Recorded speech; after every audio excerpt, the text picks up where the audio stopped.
look what lockdown's doing to me. It's all crazy. So, motivation, that's today's video. Something that I know a lot of people struggle with.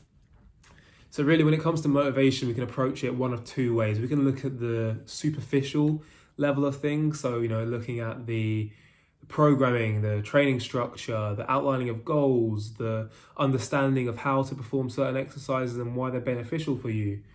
And like I said, that's sort of the superficial level of stuff. And that's not what I'm going to look at. Instead, I'm going to look at the psychological aspect, the mindset, more specifically self-discipline. And I want to look at that stuff because I believe that it underpins everything. It underpins everything when it comes to motivation. Without the mindset being in place, all the stuff I was talking about earlier regarding training structure, that can all be thrown in the bin. It's all irrelevant without the appropriate mindset. So self-discipline, just like any other behaviour, set of behaviours, personality trait, it's something that is ingrained in us during childhood, right? There's no stepping away from the fact that our childhood shapes us. The set of behaviours that we're taught to be correct or incorrect or that are just generally built into us, they have a lasting effect. But at the same time, we can choose to adjust our behaviour and adjust our, in a sense, who we are at any given time. We have complete control and complete autonomy to do so. It just comes down to having a level of self-discipline and making the choice. So I'm going to make an assumption, right? My assumption is that if you're someone who struggles with finding motivation and staying motivated, then you probably have quite a low level of self-discipline. And at the same time, you probably have quite flexible agreements with yourself. And what I mean by that is that when it comes to any sort of pre-agreed commitment that you've made with yourself, you allow yourself to back out of it pretty simply, pretty readily. And that might not just be in fitness and health, right? It can be in all aspects of your life. It could be in your social life, in your work life, whatever. So that would be my assumption, that you allow yourself to back out of situations that you don't want to do pretty readily. And you might think that that's just who you are. It's just the way that you are and there's nothing you can do. Well, you'd be wrong. You can instill and you can build self-discipline in yourself. It's not the easiest thing in the world, but it's also not the most far-fetched thing in the world, right? So how do you start doing that? How do you actually start building self-discipline in your life, right? Well, you set yourself rigid agreements.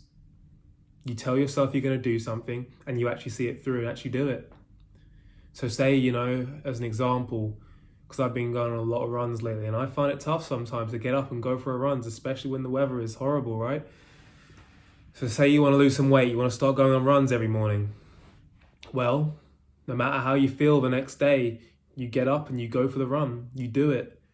And by doing it, as you're doing it, it's probably miserable. You're probably hating it. Your lungs are probably burning. It probably feels miserable because running isn't very fun. But by the end of it, you realize you've achieved something, right? You feel great because you're like, oh my God, I've actually done something that was good for me. And I didn't think I could do it in the first place. So there's that. You get that positive feedback loop.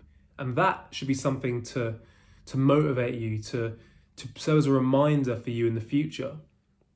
But not only that, the more you do it, the more you repeat that behavior, the easier it becomes because you're building up a habit. That's what you're doing. You're building a habit and your body gets used to it. Your body goes, oh, okay, this is what we're doing now. This is the norm now. And your body gets used to that over time. And then it might sound crazy to hear this right now when you don't do anything perhaps. But believe me, your body does adapt. Your body at first your body will go, oh, what is happening? What's happening here? But over time, your body will adapt to it and it will become the norm. So look, here's what I'm going to challenge any of you who feel like you lack motivation or lack self-discipline. This is what I want you to do, right? And it's something that I'm actually doing myself right now.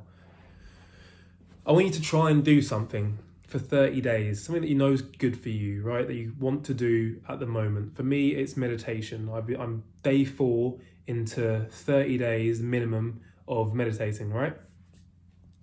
So I want you to try and commit to a behavior, something that you've been meaning to implement into your lifestyle and commit to it for 30 days. That's all it is, just 30 days, right? It's a month. 30, that's nothing, right? It's absolutely nothing. 30 days. Commit to it.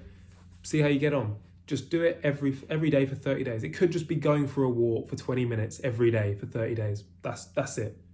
Notice how that behavior can change. It goes from being something that you thought was impossible, that you could never do, to something that actually becomes the norm and becomes very much ingrained in your behavior. Give it a try. Let me know how you get on. Peace.